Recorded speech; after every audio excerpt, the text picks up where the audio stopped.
eng idealniy pirojki.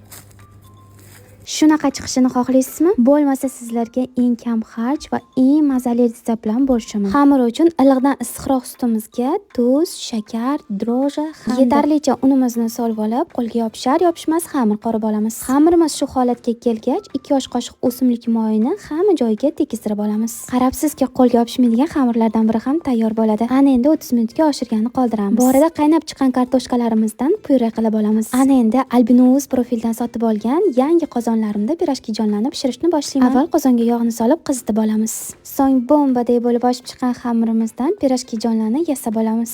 Xohishga ko'ra o'rtasiga boshqacha nachinka ham tayyorlasangiz bo'ladi. Aytgancha tugatganingizda yaxshilab tugishga harakat qilinglar, bo'lmasa pishayotgan payti ochilib ketishi mumkin. Yasab olgan pirojkilarni 15 minutga dam oldiramiz, so'ng pishirib olamiz. Aytgancha o'rta olovda pishirib olishinglarni tavsiya qilaman.